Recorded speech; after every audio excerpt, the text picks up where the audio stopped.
ਫਿਰ reverse on fire Khalistan struggle, ਇਹ ਜਿਹੜਾ ਤੁਸੀਂ ਕਿਤਾਬ ਦੇਖ ਰਹੇ ਨੇ ਤੇ ਇਸ ਤੇ ਅੱਜ ਚਰਚਾ ਕਰਾਂਗੇ। ਤੁਹਾਡਾ ਐਨਬੀ ਨਿਊਜ਼ ਵਿੱਚ ਤੁਹਾਡਾ ਸਵਾਗਤ ਹੈ। ਔਰ ਇਹ ਕਿਤਾਬ ਬਹੁਤ ਹੀ ਪੰਜਾਬ ਦੇ ਸੀਨੀਅਰ ਪੱਤਰਕਾਰ ਤੇ ਲੇਖਕ ਜਿਨ੍ਹਾਂ ਦੀ ਪਹਿਲਾਂ ਵੀ ਕਿਤਾਬ ਆਈ ਸੀ ਦ ਖਾਲਿਸਤਾਨ ਸਟਰਗਲ ਇਹ ਨੌਨ ਮੂਵਮੈਂਟ, ਤੇ ਤੁਸੀਂ ਦੇਖ ਰਹੇ ਹੋ ਟਾਈਟਲ ਜਿਹਦੇ 'ਚ ਆਪਣੇ ਆਪ 'ਚ ਇੱਕ ਤਸਵੀਰ ਆ ਪੰਜਾਬ ਦੀ, ਉਸ ਪੰਜਾਬ ਦੀ ਤਸਵੀਰ ਜਿਸ ਪੰਜਾਬ ਨੇ ਆਪਣੇ ਪਿੰਡੇ ਤੇ ਬਹੁਤ ਕੁਝ ਹੰਡਾਇਆ, ਤੇ ਟਾਈਟਲ ਰਿਵਰਸ ਔਨ ਫਾਇਰ ਇਹ ਵੀ ਬਹੁਤ ਕੁਝ ਪਰਿਭਾਸ਼ਿਤ ਕਰਦਾ ਹੈ।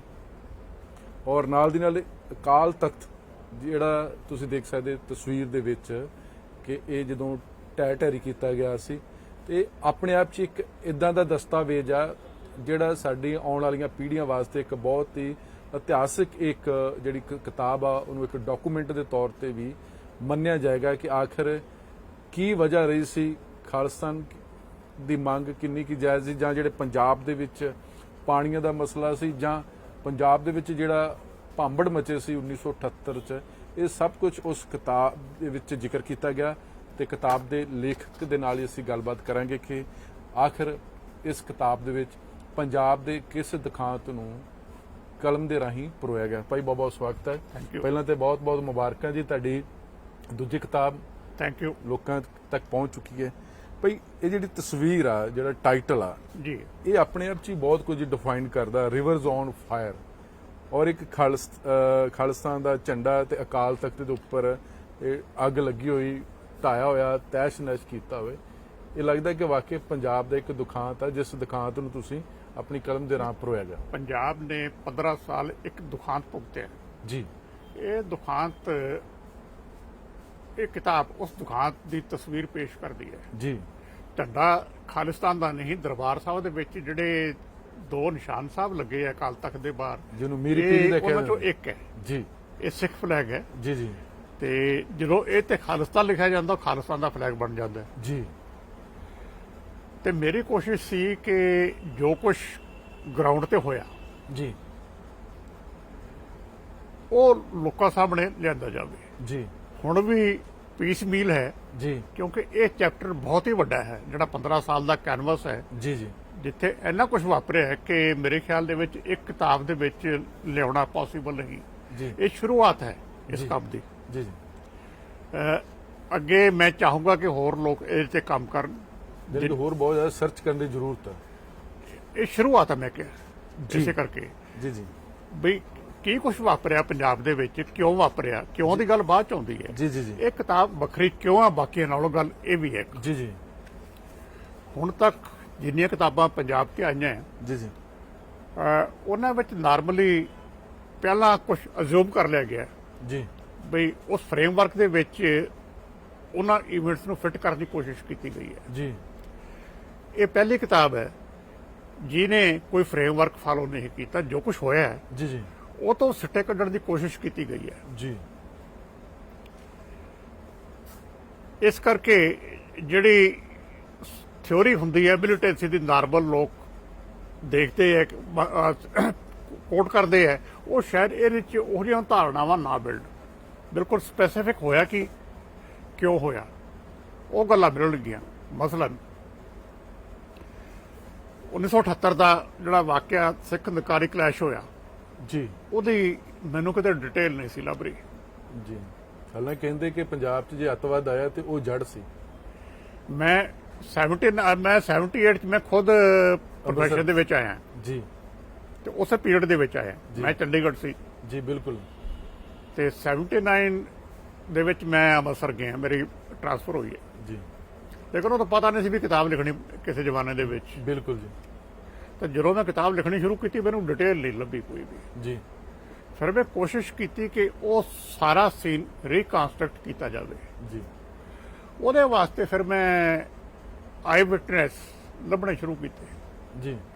ਤੇ ਲੱਭਦੇ ਲੱਭਦੇ ਮੈਨੂੰ 5-6 ਲੋਕ ਉਹ ਮਿਲ ਗਏ ਜਿਹੜੇ ਉਸ ਪ੍ਰੋਟੈਸਟ ਵਿੱਚ ਸ਼ਾਮਲ ਸੀ, ਜਿਹੜਾ ਦਰਬਾਰ ਸਾਹਿਬ ਤੋਂ ਚੱਲਿਆ ਤੇ ਨਰਕਾਰੀਆਂ ਦੇ ਸਮਾਗਮ ਤੱਕ ਗਿਆ। ਜੀ। ਉਹਨਾਂ ਨਾਲ ਗੱਲਬਾਤ ਕਰ ਕਰਕੇ ਮੈਨੂੰ 6 ਮਹੀਨੇ ਲੱਗ ਗਏ ਇਸ ਕੰਮ ਤੇ। ਉਹ ਸਾਰਾ ਰੀਕਨਸਟਰਕਟ ਕੀਤਾ ਗਿਆ। ਇੱਕ ਕਿ ਕਹਿ ਰਹੇ ਜਦੋਂ ਉੱਥੇ ਨਿਰੰਕਾਰੀਆਂ ਦਾ ਜਿਹੜਾ ਉਹਨਾਂ ਦਾ ਪ੍ਰੋਗਰਾਮ ਹੋਇਆ ਸੀ, ਜਿਹੜਾ ਉੱਥੋਂ ਸਿੱਖ ਜੱਥਾ ਗਿਆ, ਉਹਨੂੰ ਲੋੜ ਕੀ ਪਈ ਤੇ ਨਾਲ ਕਿਉਂਕਿ ਹੁਣ ਤੱਕ ਇੱਕ ਮਿੱਥ ਆ ਜਿਹੜੀ ਆ ਕਿ ਜਦੋਂ ਉਹ ਕਲੈਸ਼ ਹੁੰਦਾ, ਜਦੋਂ 13 ਦੇ ਕਰੀਬ ਲੋਕ ਸ਼ਹੀਦ ਹੋ ਜਾਂਦੇ, 11 ਸਿੱਖ 2 ਨਿਰੰਕਾਰੀਆਂ ਦੇ ਲੋਕ ਮਾਰੇ ਜਾਂਦੇ ਨੇ, ਉਦੋਂ ਉਸ ਸਮੇਂ ਦੇ ਮੁੱਖ ਮੰਤਰੀ ਸਰਦਾਰ ਪ੍ਰਕਾਸ਼ ਸਿੰਘ ਬਾਦਲ ਅੰਮ੍ਰਿਤਸਰ ਦੇ ਵਿੱਚ ਹੈ ਸਨ। ਪਹਿਲਾਂ ਤਾਂ ਮੈਂ ਸਰ ਬਾਦਲ ਵਾਲੀ ਗੱਲ ਕਰਦੇ ਆ ਜੀ, ਉਹ ਉੱਥੇ ਨਹੀਂ ਸੀਗੇ ਜੀ। ਮੁੱਖ ਮੰਤਰੀ ਹਮੇਸ਼ਾ ਰਿਕਾਰਡ ਤੇ ਹੁੰਦਾ ਕਿੱਥੇ ਆ ਰਿਹਾ ਕਿੱਥੇ ਜਾ ਰਿਹਾ। ਬਿਲਕੁਲ ਜੀ, ਬਿਲਕੁਲ ਜੀ। ਤੇ ਹੋਣ ਤੋਂ ਬਾਅਦ ਉਹ ਬੰਬੇ ਸੀ, ਉੱਥੋਂ ਆਏ ਸੀ। ਜੀ, ਇਹ ਸਭ ਕੁਝ ਅਖਬਾਰਾਂ 'ਚ ਛਪਿਆ ਉਸ ਵੇਲੇ। ਜੀ, ਜੀ, ਮਿੱਥ ਪਤਾ ਨਹੀਂ ਇਹ ਕਿਉਂ ਬਣੇ ਜੀ, ਕਿ ਹੀ ਵਾਸ there he was not there. ਜੀ। ਦੂਸਰੀ ਗੱਲ ਬਈ ਇਹ ਲੋਕ ਕਿਉਂ ਗਏ? ਬਿਲਕੁਲ ਜੀ। ਇਹ ਸਿਰਫ ਪ੍ਰੋਟੈਸਟ ਕਰਨ ਗਏ ਸੀ ਨਿਰੰਕਾਰੀਆਂ ਕੋਲ, ਮੇਰੇ ਖਿਆਲ ਦੇ ਵਿੱਚ, ਬਈ ਤੁਸੀਂ ਸਿੱਖ ਧਰਮ ਦੇ ਖਿਲਾਫ ਆਪਣਾ ਕੂੜ ਪ੍ਰਚਾਰ ਬੰਦ ਕਰੋ। ਜਾਣੀ ਕਿ ਉਸ ਤੋਂ ਪਹਿਲਾਂ ਗੁਰਬਚਨ ਸਿੰਘ ਜਿਹੜੇ ਨਿਰੰਕਾਰੀ ਮੁਖੀ ਸੀ, ਕੂੜ ਪ੍ਰਚਾਰ ਸਿੱਖ ਧਰਮ ਬਾਰੇ ਕਰਦੇ ਰਹੇਗੇ। ਸਭ ਤੋਂ ਪਹਿਲਾਂ 1973 ਦੇ ਵਿੱਚ ਜੀ, ਇਹ ਸਿਰਫ ਦਮਦਮੀ ਟਕਸਾਲ ਜਾਂ ਖੰਡ ਕੀਰਤਨ ਜਥੇ ਦਾ ਪ੍ਰੋਗਰਾਮ ਨਹੀਂ ਸੀ। ਜੀ, ਜੇ ਇਤਿਹਾਸ ਚੱਕੀਏ 73 ਦੇ ਵਿੱਚ ਐਸਜੀਪੀਸੀ ਦਾ ਮਤਾ ਹੈ, ਜੀ, ਨਿਰੰਕਾਰੀਆਂ ਦੇ ਖਿਲਾਫ ਬੇਗਲਤ ਪ੍ਰਚਾਰ ਕਰ ਰਹੇ ਹੈ, ਉੱਥੋਂ ਗੱਲ ਸ਼ੁਰੂ ਹੁੰਦੀ ਹੈ। ਸੰਤ ਕਰਤਾਰ ਸਿੰਘ ਨੇ ਇਹ ਇਸ਼ੂ ਚੱਕਿਆ ਪੂਰੇ ਜ਼ੋਰ ਸ਼ੋਰ ਨਾਲ, ਅਖੰਡ ਕੀਰਤਨ ਜਥੇ ਨੇ ਚੱਕਿਆ। ਜੀ, 77 ਚ ਟਕਸਾਲ ਦੇ ਮੁਖੀ ਸੰਤ ਜਰਨੈਲ ਸਿੰਘ ਭਿੰਡਰਾਲੇ ਬਣ ਜਾਂਦੇ ਆ। ਜੀ। ਸੰਤ ਕਰਤਾਰ ਸਿੰਘ ਦੀ ਮੌਤ ਹੋ ਜਾਂਦੀ ਹੈ ਐਕਸੀਡੈਂਟ ਦੇ ਵਿੱਚ, ਤਾਂ ਉਹ ਨੈਰੇਟਿਵ ਚੱਲਦਾ ਰਹਿੰਦਾ, ਕਨਫੈਡਰੇਸ਼ਨ ਵੱਧ ਜਾਂਦੀ ਹੈ। ਪਰ ਇਹ ਜਿਹੜੀ ਉਹ ਤੁਸੀਂ ਕਿਉਂਕਿ ਕਹਿ ਰਹੇ ਕਿ ਕਿਉਂ ਹੋਇਆ, ਕਿਵੇਂ ਹੋਇਆ, ਪੜਚੋਲ ਕੀਤੀ, ਤਾਂ ਲੱਗਦਾ ਕਿ ਉਸ ਮੌਕੇ ਸਰਕਾਰ ਦਾ, ਪ੍ਰਸ਼ਾਸਨ ਦਾ ਬਹੁਤ ਵੱਡਾ ਫੇਲਿਅਰ ਹੈਗਾ ਕਿ ਡਿਵਰਟ ਕੀਤਾ ਜਾ ਸਕਦਾ ਸੀ, ਕੁਛ ਨਾ ਕੁਛ ਹੱਲ ਕੱਢਿਆ ਜਾ ਸਕਦਾ ਕਿ ਨਾ ਲੋਕ ਮਰਦੇ ਤੇ ਨਾ ਪੰਜਾਬ 'ਚ ਅੱਤਵਾਦ ਪੈਦਾ ਹੁੰਦਾ। ਜੀ, ਅੰਮ੍ਰਿਤਸਰ ਵਿਸਾਖੀ ਦੇ ਦਿਨ ਨਿਰੰਕਾਰੀਆਂ ਨੂੰ ਅਲਾਉ ਕਰਨਾ ਜੀ, ਇਹ ਗਲਤ ਫੈਸਲਾ ਸੀ। ਇਹਦੇ ਵਾਸਤੇ ਪ੍ਰਕਾਸ਼ ਸਿੰਘ ਬਾਦਲ ਸਕੇਅਰਲੀ ਜ਼ਿੰਮੇਦਾਰ ਹੈ ਜੀ, ਮੇਰੇ ਖਿਆਲ ਦੇ ਵਿੱਚ, ਕਿਉਂਕਿ ਜਿਹੜੇ ਇਹੋ ਜਿਹੀ ਪਰਮਿਸ਼ਨ ਹੁੰਦੀ ਹੈ ਸਿਰਫ ਡੀਸੀ ਜਾਂ ਐਸਐਸਪੀ ਕਈ ਵਾਰੀ ਆਪਣੇ ਲੈਵਲ ਤੇ ਨਹੀਂ ਦਿੰਦੇ। ਜੀ। ਇਹਦੇ ਪਿੱਛੇ ਕੌਣ ਲੋਕ ਸੀ, ਕਿਸ ਤਰ੍ਹਾਂ ਇਹ ਸਾਰਾ ਕੁਝ ਵਾਪਰਿਆ, ਫਿਰ ਉਹ ਇਹ ਰਿਕਾਰਡ ਮਿਲਦਾ ਨਹੀਂ। ਮੈਂ ਕੋਸ਼ਿਸ਼ ਕੀਤੀ ਇਸ ਤੇ ਤੱਕ ਜਾਣ ਦੀ। ਪਰ ਹਥਿਆਰ ਉੱਥੇ ਹੋਣੇ, ਗੋਲੀਆਂ ਚੱਲਣੀਆਂ। ਹਥਿਆਰ ਜ਼ਿਆਦਾ ਨਹੀਂ ਸੀਗੇ ਜੀ, ਲੇਕਿਨ ਕੁਝ ਸਿੱਖ ਕੁੱਟ ਕੇ ਮਾਰੇ ਗਏ, ਡਾਂਗਾ ਨਾਲ ਮਾਰੇ ਗਏ, ਜੀ। ਸਾਰਿਆਂ ਦੇ ਗੋਲੀ ਨਹੀਂ ਵੱਜੀ। ਜੀ, ਕੁਝ ਕਿਰਪਾਨਾਂ ਨਾਲ ਮਾਰੇ ਗਏ, ਕੁਝ ਡਾਂਗਾ ਨਾਲ ਮਾਰੇ ਗਏ, ਕੁਝ ਤੇ ਗੋਲੀ ਵੱਜੀ ਹੈ। ਗੋਲੀ ਵੱਜੀ। ਸੋ ਸਾਰਾ ਕੁਝ ਹੀ ਵਾਪਰਿਆ ਸੀ ਉੱਥੇ। ਡਾਂਗਾ ਹੋਣੀਆਂ, ਤਲਵਾਰਾਂ ਹੋਣੀਆਂ। ਇੱਕ ਪ੍ਰੋਟੈਸਟਰ ਸੀ, ਉਹਦੇ ਕੋਲ ਵੀ ਰਾਈਫਲ ਸੀ 12 ਬੋਰ ਦੀ। ਜੀ। ਐਕਸ ਫੌਜੀ ਸੀ, ਉਹ ਇਕੱਲੇ ਬੰਦੇ ਕੋਲੇ ਸੀ। ਅੱਛਾ, ਇੱਕ ਭਾਈ ਆਪਾਂ ਟਾਈਟਲ ਤੋਂ ਕਰਕੇ ਰਿਵਰ ਜ਼ੋਨ ਫਾਇਰ, ਜਿਹੜਾ ਕਿਹਾ ਜਾਂਦਾ ਕਿ ਪੰਜਾਬ 'ਚ ਜੇ ਅੱਤਵਾਦ ਹੈ ਤੇ 80% ਜਾਂ 90% ਯੋਗਦਾਨ ਇਹ ਵੀ ਆ ਕਿ ਜੇ ਐਸਵਾਈ ਨਿਕਲਦੀ ਹੈਗੀ, ਉਹ ਵੀ ਇੱਕ ਵਜ੍ਹਾ ਸੀ ਕਿ ਪੰਜਾਬ ਨੂੰ ਅੱਗ ਲੱਗੀ। ਤੇ ਜਿਹੜਾ ਤੁਸੀਂ ਟਾਈਟਲ ਦਿੱਤਾ ਰਿਵਰ ਜ਼ੋਨ ਫਾਇਰ, ਉਹੀ ਚੀਜ਼ ਨੂੰ ਪ੍ਰਭਾਸ਼ਿਤ ਕਰਦਾ। ਜੀ, ਬਿਲਕੁਲ ਹੀ ਉਹੀ ਕਰਦਾ। ਜੀ। ਇਸ ਇਸ਼ੂ ਨੇ ਪੰਜਾਬ ਵਿੱਚ ਬਹੁਤ ਜਾਨਾਂ ਲਈਆਂ। ਜੀ, ਇਹ ਇਸ਼ੂ 85 ਆਨਵਰਡਸ ਜੀ, ਮਿਲੀਟੈਂਟਸ ਦੇ ਏਜੰਡੇ ਤੇ ਆ ਗਿਆ ਸੀ। ਜੀ, ਉਸ ਤੋਂ ਪਹਿਲਾਂ ਇਹ ਇਸ਼ੂ ਸੀ ਅਕਾਲੀ ਦਲ ਕੋਲ। ਜੀ, ਇਹਦੇ ਚ ਮੈਂ ਪੂਰੀ ਡਿਟੇਲ ਦਿੱਤੀ ਹੈ, ਡਾਕੂਮੈਂਟਰੀ ਐਵੀਡੈਂਸ ਹੈ ਜੀ, ਜੀ, ਵੀ ਕਿਸ ਵੇਲੇ ਕੀ ਕੁਝ ਵਾਪਰਿਆ, ਇਹ ਨੌਬਤ ਕਿਉਂ ਪਹੁੰਚੀ। ਜੀ। ਮੇਰਾ ਇੱਕ ਮੋਟਾ ਜਿਹਾ ਨਜ਼ਰੀਆ ਹੈ ਇਸ ਮਾਮਲੇ ਤੇ ਜੀ, ਕਿ ਕਾਂਗਰਸ ਨੇ ਪੰਜਾਬ ਨਾਲ ਇਸ ਮਾਮਲੇ ਤੇ ਧੋਖਾ ਕੀਤਾ ਹੈ, ਜੀ। ਲੇਕਿਨ ਅਕਾਲੀ ਦਲ ਨੇ ਗਦਾਰੀ ਕੀਤੀ ਹੈ ਪਾਣੀਆਂ ਦੇ ਮਸਲੇ 'ਚ ਪਾਣੀਆਂ ਦੇ ਮਸਲੇ ਤੇ, ਇੰਦਰਾ ਗਾਂਧੀ ਨੇ ਧੋਖਾ ਕੀਤਾ ਤੇ ਅਕਾਲੀ ਦਲ ਨੇ ਗਦਾਰੀ ਕੀਤੀ ਹੈ ਪੰਜਾਬ ਦੇ ਲੋਕਾਂ ਨਾਲ। ਉਸ ਸਮੇਂ ਅਕਾਲੀ ਦਲ ਦੀ ਅਗਵਾਈ ਕੌਣ ਕਰ ਰਿਹਾ ਸੀ? ਜੀ, ਅਕਾਲੀ ਦਲ ਦੇ ਪ੍ਰਧਾਨ ਸੀਗੇ ਉਸ ਵੇਲੇ ਜਗਦੇਵ ਸਿੰਘ ਤਲਵੰਡੀ। ਜੀ, 77 ਦੇ ਜੋ ਸਰਕਾਰ ਬਣਦੀ ਹੈ, ਜੀ, ਉਸ ਤੋਂ ਬਾਅਦ ਆ ਨੈਰੇਟਿਵ ਸ਼ੁਰੂ ਹੁੰਦਾ। ਜੀ, ਮਿਸੇ ਗਾਂਧੀ ਨੇ 77 ਤੱਕ 76 ਆਪਣਾ ਅਵਾਰਡ ਦੇ ਦਿੱਤਾ ਸੀ। ਜੀ, 77 ਚ ਪ੍ਰਕਾਸ਼ ਸਿੰਘ ਬਾਦਲ ਦੀ ਜੋ ਸਰਕਾਰ ਬਣਦੀ ਹੈ, ਜੀ। ਤੇ ਉਹ ਤਾਂ ਨਹਿਰ ਬਣਾਉਣ ਵੱਲ ਤੁਰ ਪਏ ਸੀ। ਉਹ ਮੈਂ ਰਿਕਾਰਡ ਸਾਰਾ ਇਸ ਕਿਤਾਬ ਦੇ ਵਿੱਚ ਦਿੱਤਾ ਹੈ। ਫਿਰ ਅਕਾਲੀ ਦਲ ਤੇ ਹੁਣ ਤੱਕ ਇਹੀ ਕਹਿੰਦਾ ਹੈ ਜੀ ਸਾਨੂੰ ਕਪੂਰੀ ਮੋਰਚਾ ਆ ਗਿਆ, ਸਾਨੂੰ ਇੰਦਰਾ ਗਾਂਧੀ ਧੋਖਾ ਦੇਗੀ, ਉਹ ਮਾਰ ਬਾਅਦ ਕੇ। ਉਹ ਜਦੋਂ ਸਰਕਾਰ ਟੁੱਟ ਗਈ ਇਹਨਾਂ ਦੀ, ਉਸ ਤੋਂ ਬਾਅਦ ਦਾ ਨੈਰੇਟਿਵ ਹੈ ਸਾਰਾ। ਯਾਨੀ ਕਿ ਨਹਿਰ ਵਾਸਤੇ ਜਿਹੜੀ ਜ਼ਮੀਨ ਐਕਵਾਇਰ ਕਰਨੀ ਜਾਂ ਖੁਦਾਈ ਕਰਨੀ ਕਾਲੀਆਂ ਵੇਲੇ ਸ਼ੁਰੂ ਹੋ ਚੁੱਕੀ ਸੀ। 2 ਨੋਟੀਫਿਕੇਸ਼ਨ ਜ਼ਮੀਨ ਅਕਵਾਇਰ ਕਰਨ ਦੇ ਪ੍ਰਕਾਸ਼ ਸਿੰਘ ਬਾਦਲ ਦੀ ਸਰਕਾਰ ਨੇ ਇਸ਼ੂ ਕੀਤੇ ਸੀ। ਸਿਰਫ ਇਹੀ ਨਹੀਂ, ਇਹ ਐਮਰਜੈਂਸੀ ਕਲਾਸ ਇਨਵੋਕ ਕੀਤੀ ਗਈ ਸੀਗੀ। ਅੱਛਾ ਜੀ, ਹਾਂਜੀ, ਜਿਹਨੂੰ ਅਕਸਰ ਆਪਾਂ ਦਫਾ 6 ਔਰ 4 ਕਹਿ ਦਿੰਦੇ। ਹਾਂ, ਇਹਦੇ ਚ ਸ਼ਾਇਦ ਦਫਾ 5 ਵੀ ਸੀ ਲਾਈ ਗਈ ਸੀ ਜੀ, ਤਾਂ ਕਿ ਇਹ ਚੈਲੰਜ ਨਾ ਹੋਵੇ। ਅੱਛਾ ਚੈਲੰਜ। ਇਸ ਹੱਦ ਤੱਕ ਗਏ ਸੀ ਜ਼ਮੀਨ ਅਕਵਾਇਰ ਕਰਨ ਵਾਸਤੇ। 30 ਪਿੰਡਾਂ ਦੀ ਜ਼ਮੀਨ ਸ਼ੁਰੂ ਚ ਅਕਵਾਇਰ ਕਰਨੀ ਸੀ। ਜਿਹੜੇ ਪਹਿਲੇ 2 ਨੋਟਿਸ ਸੀਗੇ ਉਹ ਇਹਨਾਂ ਪਿੰਡਾਂ ਦੇ ਸੀਗੇ। ਤੇ ਫਿਰ ਅਕਾਲੀ ਦਲ ਜਾਂ ਹੁਣ ਜਿਹਨੂੰ ਬਾਦਲ ਦਲ ਕਹਿ ਦਿੰਦੇ, ਉਹਨਾਂ ਨੂੰ ਤੇ ਇਸ ਮੁੱਦੇ ਤੇ ਨੈਤਿਕਤਾ ਦੇ ਤੌਰ ਤੇ ਬੋਲਣ ਦਾ ਕੋਈ ਹੱਕ ਨਹੀਂ ਰਹਿ ਜਾਂਦਾ। ਨਹੀਂ, ਬਿਲਕੁਲ ਕੋਈ ਹੱਕ ਨਹੀਂ। ਪ੍ਰਕਾਸ਼ ਸਿੰਘ ਬਾਦਲ ਜਵਾਬਦੇਹ ਹੈ ਸਿੱਖ ਕੌਮ ਨੂੰ, ਪੰਜਾਬ ਨੂੰ, ਦੋਵਾਂ ਨੂੰ, ਕਿਉਂਕਿ ਮਰੇ ਬਹੁਤੇ ਸਿੱਖ ਹੈ। ਜੀ ਜੀ, ਤੇ ਪਹਿਲਾ ਜਵਾਬਦੇਹ ਸਿੱਖ ਕੌਮ ਨੂੰ, ਫਿਰ ਪੰਜਾਬ ਨੂੰ, ਜਿੱਥੇ ਅੱਜ ਨਹੀਂ ਅੱਗ ਲੱਗੀ। ਅੱਗ ਲੱਗੀ। ਇਹ ਤਾਂ ਲੱਗਦਾ ਕਿ ਜਿਹੜੇ ਪੰਜਾਬ ਦਾ ਹਾਲਾਤ ਵਿਗੜੇ ਨੇ, ਉਸ ਹਾਲਾਤ ਵਿਗੜਨ ਦੇ ਕਾਰਨ ਪੰਜਾਬ ਨੇ ਆਰਥਿਕ ਤੌਰ ਤੇ, ਸਮਾਜਿਕ ਤੌਰ ਤੇ, ਭੂਗੋਲਿਕ ਤੌਰ ਤੇ, ਰਾਜਨੀਤਿਕ ਤੌਰ ਤੇ ਜਿਹੜਾ ਨੁਕਸਾਨ ਚੱਲਿਆ, ਇਹ 2 ਮੋਟੇ ਕਾਰਨ ਤੁਸੀਂ ਪੜਤਾਲ ਕੀਤੀ ਹੈ। ਇੱਕ ਤੇ ਨਿਰੰਕਾਰੀ ਕਾਂਡ, ਇੱਕ ਹੈ ਜਿਹੜਾ SYL। ਜਿਹੜੀ ਮਿਲੀਟੈਂਸੀ ਸ਼ੁਰੂ ਹੁੰਦੀ ਹੈ ਉਹ ਨਿਰੰਕਾਰੀ ਕਾਂਡ ਤੋਂ ਸ਼ੁਰੂ ਹੁੰਦੀ ਹੈ ਜੀ ਉਹਦੇ 'ਚ ਜਿਹੜਾ ਬਲਦੀ ਦਾ ਤੇਲ ਪਾਇਆ ਹੈ ਜੀ, ਉਹ ਦਰਿਆਵਾਂ ਦੇ ਪਾਣੀਆਂ ਨੇ ਪਾਇਆ। ਇਹ ਇਸ਼ੂ ਕੰਪਲਿਕੇਟ ਹੁੰਦੇ ਚਲੇ ਗਏ। ਨਿਰੰਕਾਰੀ ਕਾਂਡ ਤੇ ਜੇ ਇਨਸਾਫ ਮਿਲ ਜਾਂਦਾ ਜੀ ਤੇ ਸ਼ਾਇਦ ਇਹ ਅੱਗ ਨਾ ਲੱਗਦੀ। ਜੀ, ਇਹ ਅੱਗ ਉਦੋਂ ਲੱਗੀ ਜਦੋਂ ਇਨਸਾਫ ਨਹੀਂ ਮਿਲਿਆ ਤੇ ਕੋਰਟ ਨੇ ਗੁਰਬਚਨ ਸਿੰਘ ਨਿਰੰਕਾਰੀ ਨੂੰ, ਚੀਫ ਨੂੰ, ਬਰੀ ਕਰਤਾ। ਉਸ ਤੋਂ ਬਾਅਦ ਉਹਦਾ ਕਤਲ ਹੁੰਦਾ ਹੈ ਤੇ ਉਸ ਤੋਂ ਬਾਅਦ ਅਖੰਡ ਕੀਰਤਨੀ ਜਥਾ ਤੇ ਦਮਦਮੀ ਟਕਸਾਲ ਤੁਰਦੇ ਇਸ ਪਾਸੇ। ਤੇ ਪਹਿਲਾ ਐਕਸ਼ਨ ਭਾਈ ਰਣਜੀਤ ਸਿੰਘ ਕਰਦੇ ਆ, ਨਾ ਤਾਂ ਟਕਸਾਲ ਨਾਲ ਸੀ ਤੇ ਨਾ ਉਹ ਅਖੰਡ ਕੀਰਤਨੀ ਜਥੇ ਨਾਲ ਸੀ। ਉਹਨਾਂ ਨੇ ਅਪਰੋਚ ਕੀਤਾ ਸੰਤ ਜਰਨੈਲ ਸਿੰਘ ਭਿੰਡਰਾਲਿਆਂ ਨੂੰ ਜੀ ਹਥਿਆਰ ਲੈਣ ਵਾਸਤੇ। ਉਹਨਾਂ ਕੋਲ ਚੰਗਾ ਹਥਿਆਰ ਹੈ ਨਹੀਂ ਸੀ, ਜੀ, ਦੇਸੀ ਪਿਸਤੌਲ ਸੀ। ਸੋ ਉਹ ਪਹਿਲੀ ਮੁਲਾਕਾਤ ਇਹਨਾਂ ਦੀ ਹੁੰਦੀ ਹੈ। ਦਿਸ is how Sant Jarnail Singh came into the picture. ਜੀ, ਅਦਰਵਾਈਜ਼ ਐਕਸ਼ਨ ਭਾਈ ਰਣਜੀਤ ਸਿੰਘ ਦਾ ਹੈ। ਉਸ ਤੋਂ ਬਾਅਦ ਸ਼ੁਰੂ ਹੋ ਜਾਂਦਾ ਕੰਮ ਜਿਹੜਾ ਬਾਅਦ ਚ ਸੰਭਲਦਾ ਨਹੀਂ ਹੈਗਾ, ਜਿਹੜਾ ਸੰਭਲਦਾ ਨਹੀਂ। ਉਹ ਪਹਿਲਾ ਐਕਸ਼ਨ ਸੀਗਾ। ਉਸ ਤੋਂ ਬਾਅਦ ਆਪਣੇ ਅਖੰਡ ਕੀਰਤਨੀ ਜਥੇ ਨਾਲ ਸੰਬੰਧਿਤ ਲੋਕ ਜਿਨ੍ਹਾਂ ਨੇ ਬਾਅਦ ਦੇ ਵਿੱਚ ਬੱਬਰ ਖਾਲਸਾ ਬਣਾਇਆ, ਜੀ, ਉਹਨਾਂ ਨੇ ਬਦਲੇ ਲੈਣੇ ਸ਼ੁਰੂ ਕਰਤੇ ਨਿਰੰਕਾਰੀਆਂ ਤੋਂ। ਇੱਕ ਸਟੇਜ ਤੇ ਆ ਕੇ 83 ਦੇ ਵਿੱਚ ਜਦੋਂ ਬੱਬਰ ਖਾਲਸਾ ਫਾਰਮਲੀ ਅਨਾਉਂਸ ਕੀਤਾ, ਉਹਨਾਂ ਨੇ ਕਲੇਮ ਕੀਤਾ ਵੀ ਅਸੀਂ 35 ਨਿਰੰਕਾਰੀ ਅਸੀਂ ਮਾਰੇ। ਸੰਤ ਜਰਨੈਲ ਸਿੰਘ ਦੇ ਨਾਂ ਤੇ ਵੈਸੇ ਲੱਗਦੇ ਰਹੇ। ਮਤਲਬ ਇਹਨਾਂ ਪ੍ਰਵੋਕ ਕੀਤਾ ਨਿਰੰਕਾਰੀਆਂ ਨੇ ਜੀ। ਹਾਂ, ਨਿਰੰਕਾਰੀਆਂ ਦੇ ਮਸਲੇ ਤੋਂ ਗੱਲ ਸ਼ੁਰੂ ਹੁੰਦੀ ਹੈ ਸਾਰੀ। ਇਹ ਜਿਹੜੇ ਪੰਜਾਬ ਨੇ ਜਿਹੜਾ ਆਪਣੇ ਪਿੰਡੇ ਤੇ 70 78 ਤੋਂ ਲੈ ਕੇ 95 ਤੱਕ ਜਿਹੜਾ ਸੰਤਾਪ ਹੰਡਾਇਆ, ਮਤਲਬ ਉਹਦੇ ਚ ਦੋਨੇ ਦੋਸ਼ੀ ਨੇ, ਕਾਂਗਰਸ ਪਾਰਟੀ ਵੀ ਤੇ ਬਾਦਲ ਦਲ ਵੀ ਜਾਂ ਅਕਾਲੀ ਦਲ ਕਹਿ ਲਓ, ਬਰਾਬਰ ਦੇ ਕਸੂਰਵਾਰ ਹੈ ਜੀ। ਗੁਨਾਹਗਾਰ ਮੈਂ ਕਹਿੰਦਾ, ਦੋਸ਼ੀ ਨਹੀਂ, ਮੈਂ ਗੁਨਾਹਗਾਰ ਕਹਿੰਦਾ ਇਹਨਾਂ ਨੂੰ। ਜੀ, ਕਿ ਜੇ ਹਜ਼ਾਰਾਂ ਲੋਕ ਪੰਜਾਬ 'ਚ ਮਰੇ ਹੈ ਤੇ ਗੁਨਾਹਗਾਰ ਇਹ ਦੋਵੇਂ ਪਾਰਟੀਆਂ ਹੈਗੀਆਂ। ਅੱਛਾ ਵੀ ਇੱਕ ਉਹ ਜ਼ਿਕਰ ਜਿਹੜਾ ਤੁਸੀਂ ਇੱਕ ਇਹਦੇ ਚ ਹੈ, Dhilwan to operation blue star ਦਾ ਫੈਟਲ ਬੱਸ ਜਰਨੀ, ਇਹ ਵੀ ਕਾਰਨ ਪੰਜਾਬ ਦੇ ਵਿੱਚ ਜਿਹੜੇ ਢਿਲਵਾਂ ਦੇ ਵਿੱਚ ਜਿਹੜੇ ਲੋਕ ਮਾਰੇ ਗਏ ਬੱਸ ਦੇ ਉਤਾਰ ਕੇ, ਉਹਦਾ ਇਸ ਪੰਜਾਬ ਦੇ ਨਾਲ ਕਿਵੇਂ ਲਿੰਕ ਬਣਦਾ ਹੈ? ਬੜਾ ਸਿੰਪਲ ਜਿਹਾ ਇਹਦਾ ਹੈ ਸਾਰਾ ਕੁਝ। ਉਹ ਨੈਰੇਟਿਵ ਦਾ ਪਾਰਟ ਸੀ। ਜੀ, ਜਦੋਂ ਵਾਇਲੈਂਸ ਹੋ ਰਹੀ ਹੈ, ਸਡਨਲੀ ਸਵੇਰੇ ਖਬਰ ਆਉਂਦੀ ਹੈ। ਉਹਨਾਂ ਦਿਨਾਂ 'ਚ ਤਾਂ ਖਬਰ ਵੀ ਲੇਟ ਆਉਂਦੀ ਸੀਗੀ ਬਿਲਕੁਲ ਬਿਲਕੁਲ, ਕਿ 6 ਲੋਕ ਬੱਸ ਚੋਂ ਕੱਢ ਕੇ ਇਸ ਤਰੀਕੇ ਨਾਲ ਮਾਰ ਦਿੱਤੇ। ਇਮੀਡੀਏਟਲੀ ਬਿਲਕੁਲ ਨਹੀਂ ਪਤਾ ਲੱਗਿਆ ਵੀ ਕਿਹਨੇ ਮਾਰੇ ਆ। ਜੀ, ਪਰ ਅਦਰ ਕਈ ਸਾਲ ਨਹੀਂ ਪਤਾ ਲੱਗਿਆ। ਮੈਂ ਪਹਿਲੀ ਵਾਰੀ ਦੱਸ ਰਿਹਾ ਆਪਣੀ ਕਿਤਾਬ 'ਚ ਵੀ ਕੌਣ ਲੋਕ ਸੀਗੇ। ਜੀ, ਇਹ ਰੈਵੋਲੂਸ਼ਨ ਮੇਰੀ ਹੀ ਹੈ। ਜੀ, ਉਹ ਫਾਈਲ ਕਈ ਸਾਲ ਬਾਅਦ ਪੁਲਿਸ ਨੇ ਕਲੋਜ਼ ਕਰਤੀ ਸੀ ਕਿ ਹੋਰ ਬੰਦੇ ਮਾਰ ਕੇ। ਜੀ,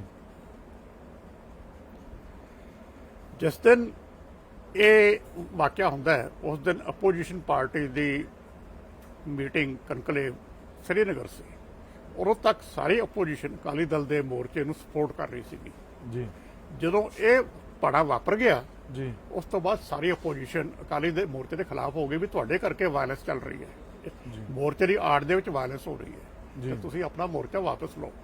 ਸੋ ਉਹ ਟਰਨਿੰਗ ਪੁਆਇੰਟ ਸੀ ਉਸ ਨੈਰੇਟਿਵ ਦਾ ਬਲੂ ਸਟਾਰ ਤੱਕ। ਜੀ, ਸੋ ਜਦੋਂ ਇਹ ਟੈਨਸ਼ਨ ਬਿਲਡ ਹੋਣੀ ਸ਼ੁਰੂ ਹੋਈ ਇਸ ਇੰਸੀਡੈਂਟ ਤੋਂ ਬਾਅਦ, ਬਹੁਤ ਵੱਡੀ ਗੱਲ ਸੀ ਇਹ। ਨਾਲ ਹੀ ਸਰਕਾਰ ਡਿਸਮਿਸ ਹੋ ਗਈ ਸਵੇਰੇ ਕੁਝ ਘੰਟਿਆਂ ਬਾਅਦ। ਜੀ, ਜੀ, ਤੇ ਕੁਝ 2-3 ਦਿਨਾਂ ਚ ਅਗਲਿਆਂ ਚ ਦਰਬਾਰ ਸਾਹਿਬ ਦੇ ਮੋਰਚੇ ਪੱਟੇ ਗਏ। ਜੀ, ਜਦੋਂ ਮੋਰਚੇ ਪੱਟੇ ਗਏ, ਫਿਰ ਤਾਂ ਟੈਨਸ਼ਨ ਬਣਨੀ ਲਾਜ਼ਮੀ ਸੀ, ਨਾਲ ਦੀ ਨਾਲ ਹੀ ਚੱਲਦਾ ਗਿਆ। ਇਹ ਇੰਦਰਾ ਗਾਂਧੀ ਦੇ ਨਾਲ ਵੀ ਲਿੰਕ ਕੋਈ ਨਾ ਕੋਈ ਜੁੜਦਾ ਹੈਗਾ ਜੀ ਜਿਹੜਾ? ਨਹੀਂ, ਇੰਦਰਾ ਗਾਂਧੀ ਨਾਲ ਨਹੀਂ ਜੁੜਦਾ। ਜਿਹੜੀ ਇਹ ਬੱਸ ਸੀ ਇਹ ਦਰਬਾਰ ਸਾਹਿਬ ਦੇ ਨੇੜੇ ਜਾ ਕੇ ਮਿਲੀ ਸੀ। ਅੱਛਾ, ਇੱਕ ਤੁਸੀਂ ਹੋਰ ਕਹਿੰਦੇ Sant Jarnail Singh Bhindranwale warrior from the past, ਇਹ ਝਲਕ ਜਿਹੜੇ ਪੁਰਾਣੇ ਹੁੰਦੇ ਸੀ ਸਿੱਖਾਂ ਦੇ ਸੂਰਬੀਰ ਯੋਧੇ, ਮੈਨੂੰ ਉਹ ਝਲਕ ਪੈਂਦੀ ਹੈ। ਇਹ ਮੈਂ ਜਿੰਨਾ ਇੰਟਰੈਕਟ ਕੀਤਾ ਸੰਤ ਜਰਨੈਲ ਸਿੰਘ ਨਾਲ ਤੇ ਜਿਸ ਢੰਗ ਨਾਲ ਇਹਨਾਂ ਨੇ ਆਪਣੀ ਸਿਆਸਤ ਕੀਤੀ, ਇੱਕ ਕਮਿਟਮੈਂਟ ਸੀ, ਮੈਂ ਪਿੱਛੇ ਨਹੀਂ ਹਟਣਾ।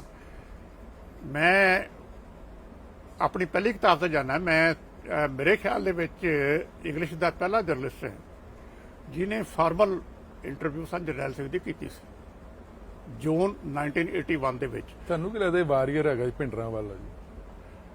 ਉਹਦੀ ਕਮਿਟਮੈਂਟ, ਮੇਰੇ ਉਸ ਇੰਟਰਵਿਊ ਦਾ ਕੈਪਸ਼ਨ ਹੀ ਇਹ ਸੀ, ਮਾਰਟੀਅਰ ਇਨ ਕੁਐਸਟ ਆਫ ਮਾਰਟੀਅਰਡਮ।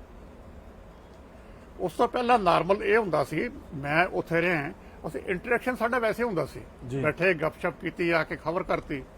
ਇੰਟਰਵਿਊ ਫਾਰਮਲ ਉਹ ਤੱਕ ਮੇਰੇ ਖਿਆਲ ਸੰਤ ਜਰਨੈਲ ਸਿੰਘ ਦੀ ਨਹੀਂ ਸੀ ਹੋਈ, ਮੈਂ ਹੀ ਕੀਤੀ ਸੀ। ਉਹਦੇ 'ਚ ਮੈਂ ਕਹਿੰਦਾ ਕਿ ਮੇਰਾ ਹੈਡਲਾਈਨ ਹੀ ਕਹਿ ਰਿਹਾ ਵੀ ਇਸ ਇਨਸਾਨ ਨੇ ਸ਼ਹੀਦੀ ਦੇਣੀ ਹੈ, ਇਹਦਾ ਮੇਕਅਪ ਸ਼ਹੀਦੀ ਦੇਣ ਵਾਲਾ। ਪਰ ਦੇਸ਼ ਦਾ ਕਾਨੂੰਨ ਸੰਵਿਧਾਨ ਉਹਨਾਂ ਨੂੰ ਤਾਂ ਹੁਣ ਤੱਕ ਇਹੀ ਕਹਿੰਦੇ ਕਿ ਜੇ ਪੰਜਾਬ ਦੇ ਵਿੱਚ ਹਿੰਦੂ ਮਾਰੇ ਗਏ, ਪੰਜਾਬ ਦਾ ਨੁਕਸਾਨ ਹੋਇਆ, ਤੇ ਉਹ ਸੰਤ ਜਰਨੈਲ ਸਿੰਘ ਭਿੰਡਰਾਂਵਾਲੇ ਸੀ। ਉਹਦੇ 'ਤੇ ਕੇਸ ਤਾਂ ਕੋਈ ਹੈ ਨਹੀਂ ਸੀ ਜੀ, ਬਾਅਦ ਦੇ ਵਿੱਚ ਵੀ ਕੋਈ ਨਹੀਂ। ਜਿਹੜਾ ਬਾਅਦ 'ਚ ਕੇਸ ਬਣਦਾ ਹੈ ਉਹ ਤਾਂ ਆਪਰੇਸ਼ਨ ਬਲੂ ਸਟਾਰ ਵਾਲਾ ਕੇਸ ਹੈ। ਹਿੰਦੂ ਮਾਰਨ ਦਾ ਤਾਂ ਕੇਸ ਸੰਤ ਜਰਨੈਲ ਸਿੰਘ ਤੇ ਕੋਈ ਨਹੀਂ, ਰਾਦਰ ਕਿਸੇ ਨੂੰ ਵੀ ਮਾਰਨ ਦਾ ਕੋਈ ਨਹੀਂ। ਇੱਕੋ ਕੇਸ 'ਚ ਨਾ ਆਇਆ ਸੀ ਲਾਲਾ ਜਗਤ ਦੇ ਰਹਿਣ ਦਾ ਜੀ, ਉਹਦੇ 'ਚੋਂ ਕੋਰਟ ਨੇ ਕਵਿਟ ਕਰਤਾ ਸੀ। ਤੁਸੀਂ ਵੀ ਜ਼ਿਕਰ ਕੀਤਾ Sikh identity, self determination and Khalistan. ਮੈਂ ਪੂਰੀ ਅੱਜ ਵੀ ਰਹਿੰਦਾ ਸਿੱਖ ਦੀ ਜਿਹੜੀ ਆਇਡੈਂਟੀਟੀ ਹੈ ਜੀ, ਉਹ ਨਹੀਂ, ਮੈਂ ਹਿਸਟਰੀ ਟ੍ਰੇਸ ਕੀਤੀ ਹੈ ਸਾਰੀ ਇਸ ਗੱਲ ਦੀ। ਅੰਡਰ ਕਲਾਊਡ ਹੀ ਹੈ। ਨਹੀਂ, ਮੈਂ ਹਿਸਟਰੀ ਟ੍ਰੇਸ ਕੀਤੀ ਇਹਦੇ ਵਿੱਚ ਜੀ ਜੀ, ਵੀ ਇਸ਼ੂ ਆਇਡੈਂਟੀਟੀ ਦਾ ਇਸ਼ੂ ਕਦੋਂ ਸਾਹਮਣੇ ਆਉਂਦਾ ਜੀ, ਤੇ ਖਾਲਿਸਤਾਨ ਦਾ ਇਸ਼ੂ ਕਦੋਂ ਬਣਦਾ ਜੀ। ਸਿੱਖ ਹੋਮਲੈਂਡ ਦੀ ਗੱਲ ਕਿਉਂ ਸ਼ੁਰੂ ਹੁੰਦੀ ਹੈ? 1940 ਚ ਪਹਿਲਾਂ ਇਹ ਫਾਰਮੂਲੇਸ਼ਨ ਸਾਹਮਣੇ ਆਉਂਦੀ ਹੈ ਸਿੱਖ ਹੋਮਲੈਂਡ ਤੇ। ਉਸ ਤੋਂ ਪਹਿਲਾਂ ਸਿੱਖ ਹੋਮਲੈਂਡ ਦੀ ਗੱਲ ਨਹੀਂ ਸੀ ਹੁੰਦੀ। ਜੀ ਜੀ, ਸਿੱਖਾਂ ਨੇ ਰਾਜ ਕੀਤਾ, ਗੱਲ ਵੱਖਰੀ ਹੈ। ਜੀ, ਫਾਰਮਲੀ 1940 ਦੇ ਵਿੱਚ ਪਹਿਲੀ ਵਾਰੀ ਇਹ ਸਾਹਮਣੇ ਆਉਂਦੀ ਹੈ। ਉਸ ਤੋਂ ਬਾਅਦ SGPC ਬਕਾਇਦਾ ਮਤਾ ਪਾਸ ਕਰਦੀ ਹੈ 40 ਚ 43 ਦੇ ਵਿੱਚ, 43 44 ਇੱਥੇ ਆ ਕੇ ਜੀ, 46 ਦੇ ਵਿੱਚ ਵੀ ਇਹ ਮਤਾ ਸੀ ਬੇਸਿਕਲੀ ਪਾਕਿਸਤਾਨ ਨੂੰ ਅਪੋਜ਼ ਕਰਨ ਵਾਸਤੇ। ਪਾਕਿਸਤਾਨ ਦੀ ਡਿਮਾਂਡ 1940 ਚ ਆ ਗਈ ਸੀ ਜੀ, ਸਿੱਖ ਸਿੱਧੇ ਇਫੈਕਟ ਹੁੰਦੇ ਸੀ ਜੀ। ਉਹਨੂੰ ਕਾਊਂਟਰ ਕਰਨ ਵਾਸਤੇ, ਦੇਖੋ ਉਦੋਂ ਕਾਂਗਰਸ ਕਾਊਂਟਰ ਨਹੀਂ ਸੀ ਕਰ ਰਹੀ ਪਾਕਿਸਤਾਨ ਨੂੰ, ਜੀ ਜੀ, ਪਾਕਿਸਤਾਨ ਦੀ ਡਿਮਾਂਡ ਨੂੰ ਜੀ, ਸਿੱਖ ਕਾਊਂਟਰ ਕਰ ਰਹੇ ਸੀ। ਜੀ, ਉਹਦੇ ਮੁਕਾਬਲੇ 'ਚ ਇਹ ਸਿੱਖ ਹੋਮਲੈਂਡ ਦੀ ਗੱਲ ਕੀਤੀ ਗਈ ਸੀ। ਉੱਥੋਂ ਫਿਰ ਗੱਲ ਚੱਲਦੀ ਹੈ ਸਾਰੀ ਸਿੱਖ ਆਇਡੈਂਟੀਟੀ ਦੀ ਇਸ਼ੂ। ਪਰ ਇਹ ਜਿਹੜਾ ਆ ਜਾਂਦਾ, ਜਿਹੜੀ ਸ਼ੁਰੂ ਹੋ ਜਾਂਦੀ ਅਨੰਦਪੁਰ ਸਾਹਿਬ ਦਾ ਮਤਾ ਆ ਜਾਂਦਾ, ਫਿਰ ਜਿਹੜੇ UN ਨੂੰ ਲੈਟਰ ਲਿਖੇ ਗਏ ਨੇ ਖਾਲਿਸਤਾਨ ਮੈਮੋਰੈਂਡਮ, ਤੇ ਉਹਦੇ 'ਚ ਤੇ ਅੱਜ ਦੇ ਮੁੱਖ ਮੰਤਰੀ, ਪਿਛਲੇ ਮੁੱਖ ਮੰਤਰੀ ਵੀ ਉਹਨੇ ਲੈਟਰ ਲਿਖਣ ਵਾਲਿਆਂ ਸੀ ਜੀ। ਨਹੀਂ, ਜਿਹੜੇ ਹੁਣ ਦੇ ਮੁੱਖ ਮੰਤਰੀ ਇਹਨਾਂ ਦੇ ਸਾਈਨ ਹੈਗੇ ਅੰਮ੍ਰਿਤਸਰ ਡੈਕਲੇਰੇਸ਼ਨ ਤੇ ਜੀ। ਉਹਦੇ 'ਚ ਅਲਟੀਮੇਟਲੀ ਇਹ ਗੱਲ ਕਹੀ ਗਈ, ਜੇ ਸਾਡੀ ਮੰਗਾਂ ਨਾ ਮੰਨੀਆਂ ਅਸੀਂ ਖਾਲਿਸਤਾਨ ਦਾ ਸੰਘਰਸ਼ ਸ਼ੁਰੂ ਕਰਾਂਗੇ। ਜੀ। ਪ੍ਰਕਾਸ਼ ਸਿੰਘ ਬਾਦਲ ਦੇ ਸਾਈਨ ਹੈਗੇ ਹੈ memorandum to United Nation demanding Khalistan. ਜੀ ਜੀ, ਦੋਵਾਂ 'ਚ ਫਰਕ ਹੈ। ਇੱਕ ਨੇ ਮੰਗ ਲਿਆ, ਦੂਸਰੇ ਨੇ ਥ੍ਰੈਟ ਕੀਤਾ। ਮੈਨੂੰ ਕੋਈ ਬਹੁਤਾ ਫਰਕ ਨਹੀਂ ਲੱਗਦਾ ਕਈ ਵਾਰੀ। ਤੇ ਮਤਲਬ ਕਿ ਸੰਵਿਧਾਨ ਦੀ ਸਹੁੰ ਚੁੱਕ ਕੇ ਵੀ ਕਹੀਂ ਸਾਨੂੰ ਵੋਟਾਂ ਦੇ ਨਾਲ ਜੋੜ ਕੇ ਇਹਨਾਂ ਲੋਕਾਂ ਨੂੰ ਦੇਖਿਆ ਜਾ ਸਕਦਾ। ਇਹ ਤਾਂ ਇਹਨਾਂ ਨੂੰ ਪੁੱਛਿਆ ਜਾਵੇ ਬਈ ਤੁਸੀਂ ਲੋਕਾਂ ਨੂੰ ਗੁੰਮਰਾਹ ਕਿਉਂ ਕਰਦੇ ਰਹੇ? ਜੀ ਜੀ, ਤੇ ਇਹ ਜਵਾਬਦੇ ਹੈਗੇ ਆ। ਇਹ ਲੋਕ ਹਰ ਇਸ਼ੂ ਤੇ ਜਵਾਬਦੇ ਹੈਗੇ ਮੇਰੇ ਖਿਆਲ ਦੇ ਵਿੱਚ। ਅੱਛਾ, ਅਨੰਦਪੁਰ ਸਾਹਿਬ ਦਾ ਮਤਾ ਜੇ ਕਿਸੇ ਨੇ ਡਿਫੈਂਡ ਕੀਤਾ ਹੈ ਜੀ ਜੀ, ਤੋ ਸਿਰਫ ਕੈਪਟਨ ਅਮਰਿੰਦਰ ਸਿੰਘ, ਇਹਨਾਂ ਨੇ ਫੁੱਲ ਪੇਜ ਐਡ ਦਿੱਤੀ ਸੀ ਇੰਡੀਅਨ ਐਕਸਪ੍ਰੈਸ ਦੇ ਵਿੱਚ, ਹੋਰ ਪੇਪਰ ਦੇ ਵਿੱਚ। ਜੀ, ਜਦੋਂ ਇਹ ਛੱਡ ਕੇ ਕਾਂਗਰਸ ਬਾਹਰ ਆਏ ਹੈ 84 ਚ 84 ਸਿੱਖ ਫੋਰਮ ਬਣਾਇਆ ਇਹਨਾਂ ਨੇ। ਜੀ ਜੀ, ਸਿੱਖ ਫੋਰਮ ਦੇ ਨਾਂ ਤੇ ਫੁੱਲ ਪੇਜ ਦੀ ਐਡ ਸੀ ਅਨੰਦਪੁਰ ਸਾਹਿਬ ਰੈਜ਼ੋਲੂਸ਼ਨ। ਅੱਛਾ, ਕਿ ਤੁਸੀਂ ਪੰਜਾਬ ਬਟਰੇਲ, ਪੰਜਾਬ ਨਾਲ ਮਤਲਬ ਹੁਣ ਤੱਕ ਧੋਖਾ ਹੀ ਆਉਂਦਾ ਰਿਹਾ, ਚਾਹੇ ਸੈਂਟਰ ਦੇ ਵਿੱਚ ਕਾਂਗਰਸ ਨੇ ਰਾਜ ਕੀਤਾ ਜਾਂ ਫਿਰ ਸੈਂਟਰ ਦੇ ਵਿੱਚ ਅਕਾਲੀਆਂ ਦਲ ਦੀ ਸਹਿਯੋਗੀ ਪਾਰਟੀ ਨਹੀਂ, ਕੋਈ ਫਰਕ ਨਹੀਂ ਹੈ। ਇਸ਼ੂ ਤੁਸੀਂ ਲਓ ਸਾਰੇ ਜੀ, ਤੇ ਦੋਵਾਂ 'ਚ ਕੋਈ ਫਰਕ ਨਹੀਂ। ਅਕਾਲੀ ਰਾਜ ਭਾਗ ਪੂਰਾ ਮੰਨਦੇ ਹੈ ਲੇਕਿਨ ਤੁਸੀਂ ਮੈਨੂੰ ਅੱਜ ਤੱਕ ਦੱਸੋ ਵੀ ਇੱਕ ਵੀ ਇਸ਼ੂ ਇਹਨਾਂ ਨੇ ਕਦੇ ਟੇਕ ਅਪ ਕੀਤਾ ਹੋਵੇ ਜਦੋਂ ਪਾਵਰ 'ਚ ਹੁੰਦੇ ਆ ਸੈਂਟਰ ਦੇ ਨਾਲ? ਕਦੇ ਵੀ ਨਹੀਂ ਕੀਤਾ। ਤੇ ਤੁਹਾਨੂੰ ਲੱਗਦਾ ਹੈ ਕਿ ਪੰਜਾਬ ਦੇ ਨਾਲ ਇਨਸਾਫ ਨਹੀਂ ਹੋਇਆ, ਉਸ ਇਨਸਾਫ ਦੀ ਵਜ੍ਹਾ ਦੇ ਨਾਲ ਪੰਜਾਬ ਨੇ ਅੱਤਵਾਦ ਦਾ ਜਿਹੜਾ ਦੌਰ ਹੰਡਾਇਆ? ਜਦੋਂ ਲਗਾਤਾਰ ਇੱਕ ਨੈਰੇਟਿਵ ਬਿਲਡ ਹੁੰਦਾ ਹੋਵੇ ਵੀ ਸਾਡੇ ਨਾਲ ਧੱਕਾ ਹੋਇਆ ਹੈ, ਜੀ ਜੀ, ਤੇ ਉਹਦੇ ਜਿਹੜਾ ਧੱਕਾ ਹੈ ਉਹਦੇ ਵਿੱਚ ਫਿਰ ਗੁੱਸਾ ਤਾਂ ਉਪਜਣਾ ਜਾਇਜ਼ ਹੈ। ਅੱਛਾ, ਇਹਦੇ 'ਚ ਹੋਰ ਤੁਸੀਂ ਅੰਕੜੇ ਜ਼ਿਕਰ ਕੀਤੇ ਹੈਗੇ ਨੇ ਕਿ ਹੁਣ ਤੱਕ ਇਹ ਹੈ ਕਿ ਪੰਜਾਬ ਦੇ ਵਿੱਚ ਬੇਕਸੂਰ ਲੋਕ ਬਹੁਤ ਮਾਰੇ ਗਏ ਨੇ, ਤੇ ਉਹਨਾਂ ਬੇਕਸੂਰ ਲੋਕਾਂ 'ਚ ਜ਼ਿਆਦਾ ਜਿਹੜੀ ਗਿਣਤੀ ਆ ਉਹ ਹਿੰਦੂ ਭਰਾਵਾਂ ਦੀ ਹੈ ਜੀ। ਪਰ ਇਹਦੇ 'ਚ ਜਿਹੜੇ ਤੁਸੀਂ ਅੰਕੜੇ ਦੱਸੇ ਜੋ ਪੁਲਿਸ ਦੇ ਹਵਾਲੇ ਦੇ ਨਾਲ ਜਾਂ KPS ਗਿੱਲ ਦੇ ਹਵਾਲੇ ਦੇ ਨਾਲ, ਉਹਦੇ 'ਚ ਕਿ ਨਹੀਂ ਸਿੱਖ ਜ਼ਿਆਦਾ ਮਰੇ ਨੇ? ਇਹਦੇ ਚ ਆਲਮੋਸਟ 60% ਜਿਹੜੇ ਵਿਕਟਿਮ ਹੈ ਜੀ ਜੀ, ਉਹ ਸਿੱਖ ਹੈ। ਇਹ ਜੀ। ਪਰਸੈਪਸ਼ਨ ਰੋਂਗਲੀ ਬਿਲਡ ਕੀਤੀ ਗਈ ਵੀ ਹਿੰਦੂ ਵਿਕਟਿਮ ਸੀ। ਇਹਦੇ ਮੇਨ ਵਿਕਟਿਮ ਤਾਂ ਇਸ ਮੂਵਮੈਂਟ ਦੇ ਸਿੱਖ ਹੈ। ਹਿੰਦੂ ਤਾਂ ਲਾਈਮਲਾਈਟ ਚ ਆਏ ਕਿਉਂਕਿ ਇਹ ਮਾਈਗ੍ਰੇਟ ਹੋਣੇ ਸ਼ੁਰੂ ਹੋ ਗਏ। ਜੀ। ਸਿੱਖਾਂ ਨੇ ਮਾਈਗ੍ਰੇਟ ਨਹੀਂ ਕੀਤਾ। ਇੱਥੇ ਫਰਕ ਹੈ, ਜਦੋਂ ਹਿੰਦੂਆਂ ਨੇ ਮਾਈਗ੍ਰੇਟ ਕੀਤਾ ਇਸ ਗੱਲ ਦਾ ਰੌਲਾ ਪੈ ਗਿਆ। ਜਿਹੜੇ ਉਸ ਲਹਿਰ ਦੇ ਵਿੱਚ ਸੀ ਉਹਨਾਂ ਦੇ ਸਾਹਮਣੇ ਕੋਈ ਹਿੰਦੂ ਸਿੱਖ ਵਾਲਾ ਇਸ਼ੂ ਨਹੀਂ ਸੀ ਮੇਰੇ ਖਿਆਲ 'ਚ ਨਹੀਂ ਸੀ। ਤੇ ਇਹ ਨਹੀਂ ਸੀ ਕਿ ਚੁਣ ਕੇ ਮਾਰਨੇ। ਨੋ, ਜਿਹੜੇ ਉਸ ਫਰੇਮਵਰਕ ਉਹਨਾਂ ਦੀ ਪੋਲਿਟਿਕਸ ਦੇ ਵਿੱਚ ਆ ਰਹੇ ਸੀ ਉੱਥੇ ਕਤਲ ਹੋਏ ਸਾਰੇ। ਇੱਕ ਤੁਸੀਂ ਫੁੱਲ ਮੈਨੂੰ ਆ ਗਿਆ ਪੰਨੇ ਫੋਲਦੇ ਇੰਦਰਾ ਗਾਂਧੀ ਨੇ ਆਫਰ ਦਿੱਤੀ ਭਾਈ ਰਣਜੀਤ ਸਿੰਘ ਨੂੰ, ਤੇ ਕਈ ਅਕਾਲੀ ਦਲ ਕਹਿੰਦੇ ਨੇ ਕਿ ਇੰਦਰਾ ਗਾਂਧੀ ਨੇ ਸਾਨੂੰ ਵੀ ਬਹੁਤ ਕੁਝ ਆਫਰ ਦਿੱਤੀਆਂ ਹੈਗੀਆਂ ਸੀ ਕਿ ਪੰਜਾਬ ਤੁਸੀਂ ਸੰਭੋ, ਲੇਕਿਨ ਅਸੀਂ ਨਹੀਂ। ਉਹ ਐਮਰਜੈਂਸੀ ਦੀ ਗੱਲ ਹੁੰਦੀ ਹੈ ਜੀ ਜੀ, ਕਿ ਤੁਸੀਂ ਪੰਜਾਬ ਸਾਂਭ ਲਓ ਜੀ ਜੀ, ਤੇ ਲੋਕ ਸਭਾ ਸਾਡੇ ਵਾਸਤੇ ਛੱਡ ਦਿਓ। ਜੀ। ਤੇ ਉਹਦੇ ਚ ਹੋਰ ਇੱਕ ਆਸਪੈਕਟ ਸੀ। ਜੀ ਜੀ, ਪ੍ਰਕਾਸ਼ ਸਿੰਘ ਬਾਦਲ ਨੂੰ ਲੱਗਿਆ ਵੀ CM ਤਾਂ ਹੁਣ ਗੁਰਚਰਨ ਸਿੰਘ ਟੌਹੜਾ ਬਣੂਗਾ। ਜੀ, ਇਹਨਾਂ ਨੇ ਸੈਬੋਟੇਜ ਕਰਤਾ। ਸੋ ਇਹ ਗੱਲਾਂ ਵੀ ਨਾਲ ਚੱਲੀਆਂ ਸਾਰੀਆਂ। ਉਹ ਕੰਕਰੀਟ ਪ੍ਰਪੋਜ਼ਲ ਸੀ। ਕਾਲੀ ਪੋਲਿਟਿਕਸ ਵੀ ਕੋਈ ਸਾਫ ਸੁਥਰੀ ਨਹੀਂ ਸੀ ਇੱਕ ਦੂਜੇ ਨੂੰ ਲੈ ਕੇ। ਨਹੀਂ, ਬਿਲਕੁਲ ਨਹੀਂ ਸੀ। ਲਗਾਤਾਰ ਇਹ ਆਪਸ ਦੇ ਵਿੱਚ ਜਿਹੜੀ ਕੰਪੀਟੀਸ਼ਨ ਉਹ ਚੱਲਦਾ ਰਿਹਾ।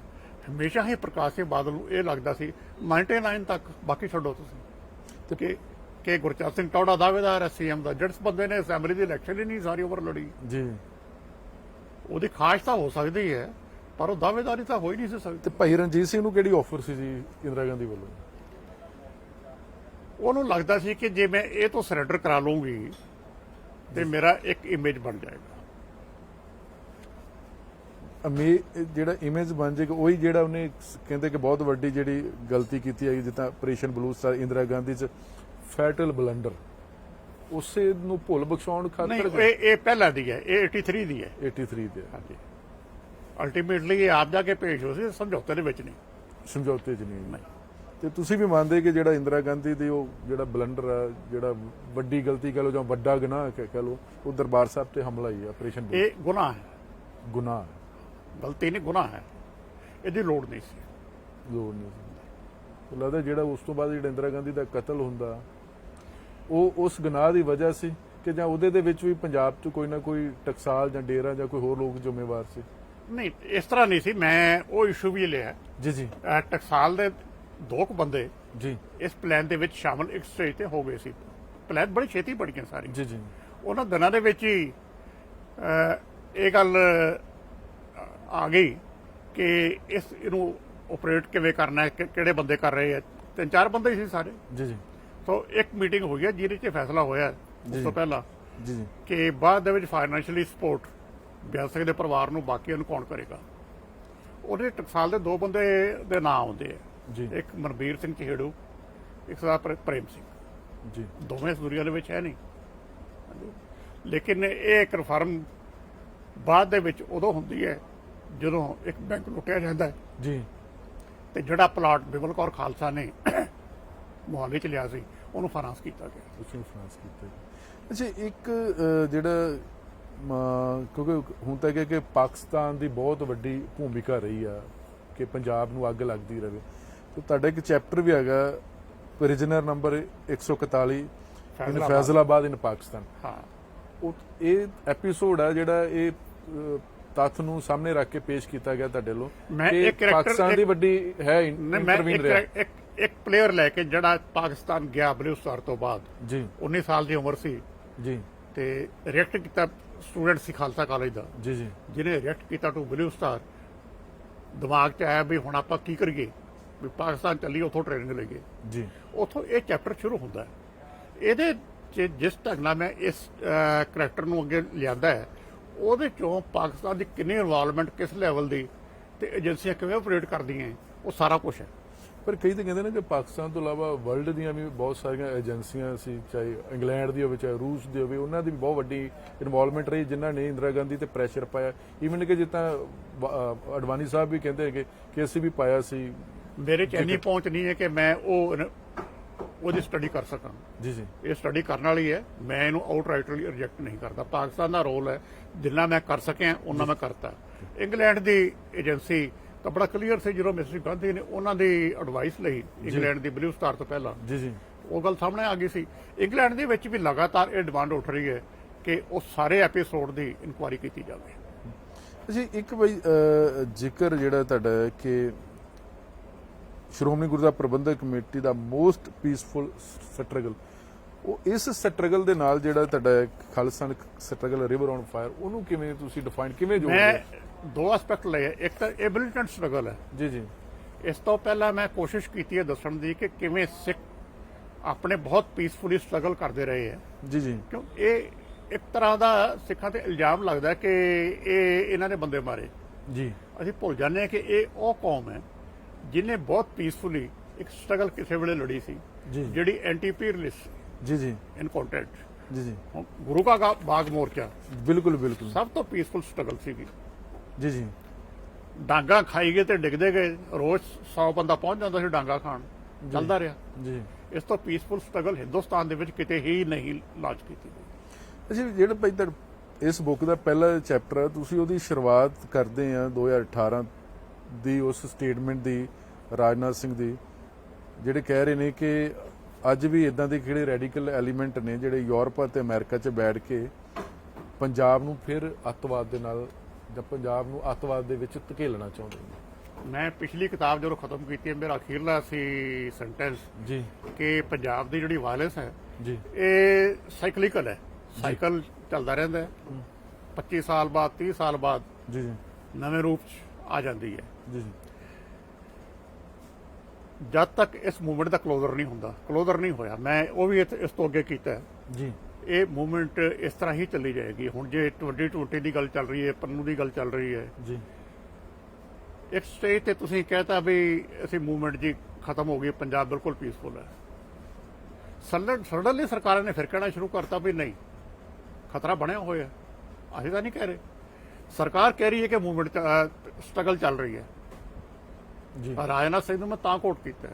ਹੁਣ ਕੈਪਟਨ ਅਮਰਿੰਦਰ ਸਿੰਘ ਵਾਰ-ਵਾਰ ਕਹਿ ਰਹੇ ਜੀ ਕਿ ਥ੍ਰੈਟ ਇਜ਼ देयर। ਸੋ ਉਹ ਸਟਰਗਲ ਕਾਇਮ ਹੈ। ਉਹ ਦੇਖੋ ਵੀ ਕਿਉਂ ਕਾਇਮ ਹੈ, ਲੋਕ ਕਿਉਂ ਤਿਆਰ ਹੋ ਜਾਂਦੇ ਆ। ਪਰ ਕਲੋਜ਼ਰ ਕਿਵੇਂ ਹੋ ਸਕਦਾ ਸਰ? ਜਿਹੜੇ ਬੇਸਿਕ ਇਸ਼ੂਜ਼ ਦੇ ਪਹਿਲਾਂ ਉਹਨਾਂ ਨੂੰ ਡੀਲ ਕਰੋ। ਘੱਟੋ ਘੱਟ ਇਹ ਤਾਂ ਦੱਸੋ ਵੀ ਬਲੂ ਸਟਾਰ ਮੈਂ ਹੋਰ ਢੰਗ ਨਾਲ ਲਿਆ ਕਲੋਜ਼ਰ ਜੀ ਬਲੂ ਸਟਾਰ 'ਚ ਕਿੰਨੇ ਡਿਵੋਟੀ ਸ਼ਹੀਦ ਹੋਏ, ਹੁਣ ਤੱਕ ਕੋਈ ਫਿਗਰ ਨਹੀਂ ਹੈ। ਜੀ ਮੈਂ ਆਰਟੀਆਈ 'ਚ ਪਤਾ ਕਰਨ ਦੀ ਕੋਸ਼ਿਸ਼ ਕੀਤੀ, ਮੈਨੂੰ ਜਵਾਬ ਮਿਲਿਆ ਕਿ ਅੰਮ੍ਰਿਤਸਰ ਦਾ ਜਿਹੜਾ ਡਾਟਾ ਆਪਣਾ ਕ੍ਰੀਮੇਸ਼ਨ ਤੇ ਪੋਸਟਮਾਰਟਮ ਮੈਂ ਟੇਢੇ ਢੰਗ ਨਾਲ ਲੈਣ ਦੀ ਕੋਸ਼ਿਸ਼ ਕੀਤੀ ਸੀ। 1 ਜੂਨ ਤੋਂ 10 ਜੂਨ ਤੱਕ ਦਾ ਉਹ ਚੋਰੀ ਹੋ ਗਿਆ। ਜੀ ਉਹਦੇ 'ਚੋਂ ਸਾਰੀਆਂ ਉਹ ਡੈਥਾਂ ਆ ਜਾਂਦੀਆਂ ਸੀਗੀਆਂ। ਤੁਸੀਂ ਨਾਰਮਲ ਜਿਹੜੀਆਂ ਅੰਮ੍ਰਿਤਸਰ 'ਚ ਉਦੋਂ ਹੁੰਦੀਆਂ ਸੀ ਉਹ ਪਾਸੇ ਕਰ ਦਿਓ, ਤੁਹਾਨੂੰ ਆਲਮੋਸਟ ਐਗਜ਼ੈਕਟ ਫਿਗਰ ਪਤਾ ਲੱਗ ਜਾਣੀ ਸੀ ਵੀ ਕਿੱਥੇ ਇੱਕ ਇਹ ਗੱਲ ਹੈ। ਹੁਣ ਅਸੀਂ ਕਹਿੰਦੇ ਨੇ ਹਜ਼ਾਰਾਂ ਮਰ ਗਏ, ਲੋਕਾਂ ਨੂੰ ਅਸਲੀ ਦੱਸੋ ਕਿੰਨੇ ਮਰੇ, ਕਿ ਫਿਰ ਲੋੜ ਕੀ ਸੀ, ਇਨਕੁਆਇਰੀ ਬਿਠਾਓ। ਕੋਈ ਕਹਿੰਦਾ 30,000 ਮਰ ਗਿਆ, ਕੋਈ ਕਹਿੰਦਾ 40,000 ਮਰ ਗਿਆ। ਜੀ ਹਾਂ, ਲੋਕਾਂ ਨੂੰ ਐਗਜ਼ੈਕਟ ਦੱਸੋ ਨਾ। ਸਰਕਾਰ ਤਾਂ ਨਹੀਂ ਦੱਸਦੀ, ਅਕਾਲੀਆਂ ਨੇ ਵੀ ਕੋਸ਼ਿਸ਼ ਨਹੀਂ ਕੀਤੀ ਇਹ ਡਾਟਾ ਇਕੱਠਾ ਕਰਨ ਦੀ। ਇਹ ਜਦੋਂ ਮੈਂ ਕਹਿੰਦਾ ਗੁਨਾਹਗਾਰ ਸਾਰੇ ਹੀ ਹੈਗੇ, ਇਹ ਵੀ ਹੈਗੇ ਹੈ। ਇਹ ਡਾਟਾ SGPC ਆਪਣੇ ਲੈਵਲ ਤੇ ਇਕੱਠਾ ਕਰ ਸਕਦੀ ਸੀ। ਇੱਕ ਟੀਮ ਬਣਾ ਕੇ ਲਾਓ ਇਸ ਕੰਮ ਤੇ, ਘੱਟੋ ਘੱਟ ਬਲੂ ਸਟਾਰ ਦਾ ਇਕੱਠਾ ਕਰਾਓ। ਜੇ ਤੁਸੀਂ ਬਾਕੀ 15 ਸਾਲ ਦਾ ਨਹੀਂ ਕਰਾ ਸਕਦੇ, ਸਿਰਫ ਬਲੂ ਸਟਾਰ ਦਾ ਡਾਟਾ ਇਕੱਠਾ ਹੋਣਾ ਚਾਹੀਦਾ ਸੀ। SGPC ਦੀ ਫੇਲਰ ਇਹਦੇ 'ਚ, ਸਰਕਾਰ ਦੀ ਤਾਂ ਹੈਗੀ ਹੈ, ਨਾਲ SGPC ਦੀ ਵੀ ਹੈ। ਤਾਂ ਲੱਗਦਾ ਕਿ ਜਿਹੜਾ ਖਾਲਿਸਤਾਨ ਵਾਲਾ ਜਿਹੜਾ ਮੁੱਦਾ ਜਿਵੇਂ ਇਹਦਾ ਕਲੋਜ਼ਰ ਹੋਣਾ ਚਾਹੀਦਾ, ਇਹਦਾ ਪੰਜਾਬ ਉੱਪਰ ਇਹਦਾ ਪਰਛਾਵਾਂ ਬਣਿਆ ਰਹੇਗਾ, ਇਹ ਧੁਖਦਾ ਰਹੇਗਾ ਜੀ? ਦੇਖੋ ਇੱਕ ਗੱਲ ਤਾਂ ਬੜੀ ਸਪਸ਼ਟ ਹੈ ਕਿ ਇਸ ਕੌਮ ਨੇ ਰਾਜ ਕੀਤਾ ਹੈ, ਜੀ ਤੇ ਜਿਨ੍ਹਾਂ ਨੇ ਰਾਜ ਕੀਤਾ ਹੁੰਦਾ ਹੈ ਨਾ ਉਹਨਾਂ ਦੀ ਫਿਰ ਐਂਬੀਸ਼ਨ ਜਾਂਦੀ ਨਹੀਂ ਹੁੰਦੀ। ਉਸ ਐਂਬੀਸ਼ਨ ਨੂੰ ਤੁਸੀਂ ਕਿਵੇਂ ਐਡਜਸਟ ਕਰਨਾ ਹੈ, ਇਹ ਗਵਰਨਮੈਂਟ ਆਫ ਇੰਡੀਆ ਨੇ ਕਰਨਾ ਹੈ। ਤਾਂ ਲੱਗਦਾ ਕਿ ਜਿਹੜੇ ਤੁਸੀਂ ਲਿਖਿਆ, ਕਿਉਂਕਿ ਪਹਿਲੀ ਕਿਤਾਬ ਤੁਹਾਡੀ 2011 ਚ 9 ਸਾਲ ਹੋ ਗਏ, ਤੇ ਇਸ ਕਿਤਾਬ ਦੇ ਵਿੱਚ ਲੱਗਦਾ ਕਿ ਜਿਹੜੇ ਪੰਜਾਬੀ ਕੋਲੋਂ ਜਾਂ ਆਪਾਂ ਸਿੱਖ ਕਹਿ ਲਈਏ ਕਿ ਉਹ ਜਜ਼ਬਾਤੀ ਸ਼ੁਰੂ ਤੋਂ ਰਹੇ ਹੈਗੇ ਨੇ, ਤੇ ਉਹ ਜਜ਼ਬਾਤਾਂ ਦੀ ਇੱਕ ਵਜ੍ਹਾ ਵੀ ਰਹੀ ਹੈਗੀ ਹੈ ਕਿ ਪੰਜਾਬ ਦੀਆਂ ਜਿਹੜੀਆਂ ਮੰਗਾਂ ਨੇ, ਜਿਹੜੇ ਹੱਕ ਸੀ, ਉਹ ਖੋਏ ਗਏ ਨੇ। ਜਜ਼ਬਾਤੀ ਹੋਏ ਬਿਨਾਂ ਤਾਂ ਫਿਰ ਕੁਰਬਾਨੀ ਦਿੱਤੀ ਨਹੀਂ ਜਾਂਦੀ। ਜਜ਼ਬਾਤੀ ਲੋਕ ਹੀ ਕੁਰਬਾਨੀ ਦਿੰਦੇ ਆ। ਇਤਿਹਾਸ ਤਾਂ ਕੁਰਬਾਨੀਆਂ ਨਾਲ ਭਰਿਆ ਪਿਆ। ਸੋ ਗੁਰੂਆਂ ਤੋਂ ਲੈ ਕੇ 10 ਗੁਰੂਆਂ ਤੋਂ, ਉਹਨਾਂ ਦੇ ਪਰਿਵਾਰਾਂ ਤੋਂ ਲੈ ਕੇ, ਇਹ ਤਾਂ ਕੁਰਬਾਨੀਆਂ ਦਾ ਇਤਿਹਾਸ ਹੈ। ਤੇ ਉਹ ਇਤਿਹਾਸ ਦੁਹਰਾਈ ਜਾ ਰਿਹਾ ਆਪਣੇ ਆਪ ਨੂੰ ਲਗਾਤਾਰ। ਜਿਹੜਾ ਕਿਤਾਬ ਤੁਸੀਂ ਪੰਜਾਬ ਨੂੰ ਇੱਕ ਦੇ ਦਿੱਤੀ ਹੈਗੀ, ਨਿਚੋੜ ਕੱਢ ਕੇ ਦਿੱਤਾ ਜੀ ਇਹਦਾ ਕਿਤਾਬ, ਮੈਂ ਕੋਸ਼ਿਸ਼ ਕੀਤੀ ਹੈ। ਤੇ ਤੁਹਾਨੂੰ ਲੱਗਦਾ ਕਿ ਜਿਹੜੀਆਂ ਪਾਰਟੀਆਂ ਜਿਨ੍ਹਾਂ ਨੇ ਹੁਣ ਤੱਕ ਪੰਜਾਬ ਤੇ ਰਾਜ ਕੀਤਾ ਹੈਗਾ ਜਾਂ ਆਉਣ ਵਾਲੇ ਸਮੇਂ 'ਚ ਕਰਨਗੀਆਂ, ਉਹਨਾਂ ਨੂੰ ਮਾਫ ਕੀਤਾ ਜਾ ਸਕਦਾ ਜੀ? ਇਹ ਪੰਜਾਬ ਦੇ ਲੋਕ ਫੈਸਲਾ ਕਰਨ, ਆਪਾਂ ਕੌਣ ਹੁੰਦੇ ਕਰਨ ਵਾਲੇ। ਇਹ ਤਾਂ ਉਹਨਾਂ ਨੇ ਦੇਖਣਾ ਵੀ ਇਹਨਾਂ ਨੂੰ ਮਾਫ ਕੀਤਾ ਜਾ ਸਕਦਾ ਜਾਂ ਨਹੀਂ ਕੀਤਾ ਜਾ ਸਕਦਾ। ਇਹਨਾਂ ਜਜ਼ਬਾਤਾਂ ਦੇ ਨਾਲ ਉਹ ਖੇਡਿਆ ਹੈ ਇਹਨਾਂ ਨੇ।